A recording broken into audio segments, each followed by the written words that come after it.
The evolution. Gandalf the Grey versus Gandalf the White.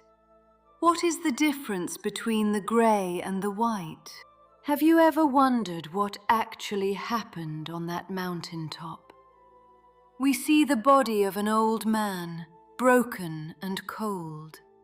The battle with the Balrog is over. The fire is extinguished. Silence reigns over the peaks of Zirakzigil. But then, something unprecedented happens. Something that breaks the laws of the undying lands. The Wind Lord Gwydir descends, and as he carries the fallen wizard, he says something hauntingly poetic. The sun shines through you. He says Gandalf is now light as a swan's feather. This wasn't just a resurrection, it was a divine intervention. Eru Ilúvatar himself reached down and sent him back, the only Istar ever granted such a return. So when he stands before us as the White Rider, are we looking at a man? Or are we looking at an instrument of God who has lost the luxury of being human? Today, on the Elven Perspective,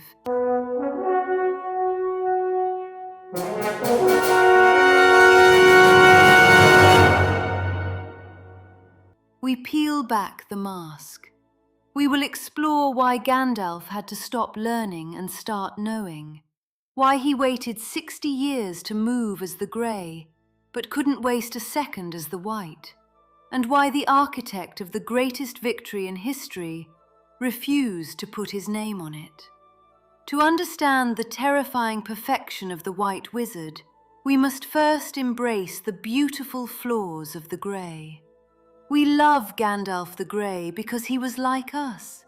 He was fallible. He was hesitant. When the Istari were sent to Middle-earth, they weren't given a manual. Their mission was vague. Go and guide them. They had to figure it out on the job.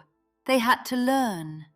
And because he was learning, he was constantly plagued by doubt. Consider the ring. Gandalf suspected Bilbo's ring was the One Ring almost immediately. But did he act? No. He waited 60 years to confirm it. 60 years of watching, worrying, and second-guessing himself. This was a very human, very cautious fear of making a mistake. Or remember the gates of Moria. He didn't just wave his staff and open them. He sat there for hours, frustrated, muttering in the dark, trying to solve a riddle. He relied on his wits, and his wits often hit walls. Gandalf the Grey was a planner who often had to abandon the plan. He relied on luck, or as he called it, chance. He hoped to be in the right place at the right time, letting the currents of Middle-earth guide him. He felt the cold. He felt the weariness of the road. He was an old man doing his best in a world he was still trying to understand. But then he died, and he left the physical universe entirely. Gandalf says, "Then darkness took me, and I strayed out of thought and time." This means his spirit, his fire, was laid bare. When he returns, he is fundamentally different. And here is the key distinction that scholars often note. Gandalf the White isn't necessarily smarter than the Grey. He is simply better informed. He has stepped out of the stream of time and seen the ocean. He no longer needs to learn. He simply knows. This is why the hesitation vanishes. The wizard who waited 60 years to check a ring now accomplishes more in 1 week than he did in a century.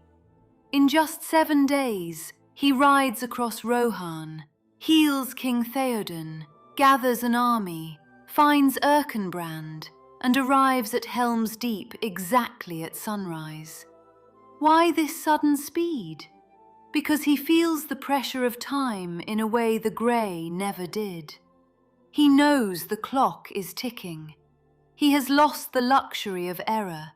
Every step must be perfect. Notice his physicality. He no longer complains of the cold or the hard ground. He rides Shadowfax for days without rest. The sun shines through him because the physical limitations of the old man have been burned away. He is an entity of pure will, driving the free peoples toward a destiny only he can see. This transformation leads to his most chilling declaration. Indeed, I am Saruman, one might almost say, Saruman as he should have been. To understand this, we must look at why Saruman fell. Saruman didn't start as a monster. He fell because of a psychological trap. He loved knowledge. But that love turned into pride, and that pride turned into a desire for control. He believed he needed to rule Middle-earth to save it. Gandalf the White takes Saruman's authority. He literally fires him from the Order at Orthanc. But he rejects Saruman's method. Gandalf becomes the true information broker of Middle-earth. When he says he hears the gathered rumor of all lands, he isn't being poetic. He is acting as a supernatural intelligence network. He knows what the enemy is thinking.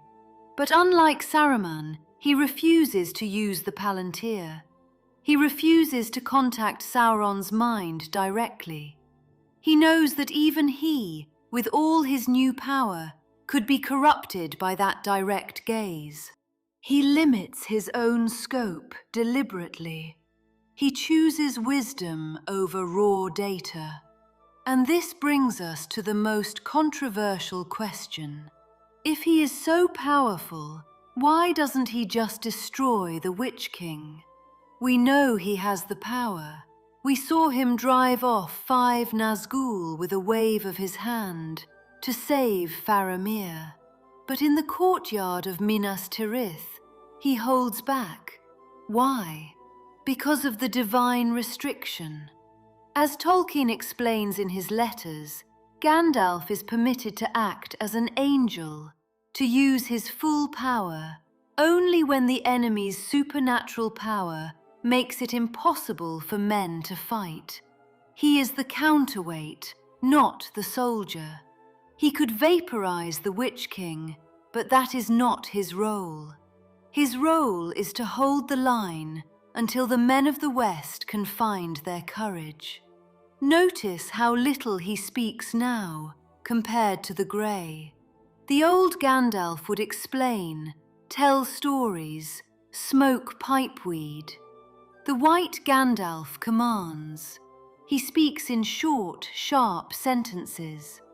Stand and wait. Ride now. He is no longer a participant in the conversation. He is the director of the play, giving cues from the shadows.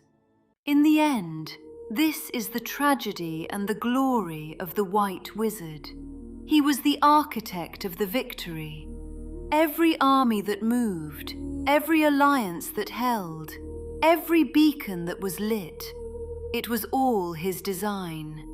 Without him, the West would have fallen in a day, but he owns none of it. He orchestrates the crowning of Aragorn. He steps back so the age of men can begin. He knows that for the world to be healthy, the magic must leave. He was sent back for a task, not a career. And when the task is done, the greatest power in Middle-earth doesn't build a throne, he gets on a boat. The hesitation of the Grey Pilgrim made him our friend. The perfection of the White Rider made him our savior. But it was his humility, his willingness to fade away, that made him a legend. Thank you for wandering into the deep lore with us today. I want to hear from you in the comments. Do you think Gandalf missed being the Grey Pilgrim, or was he relieved to finally shed the weight of the world? If you enjoyed this journey, consider subscribing to the Elven Perspective. Until next time, may your road go ever on. Namaria.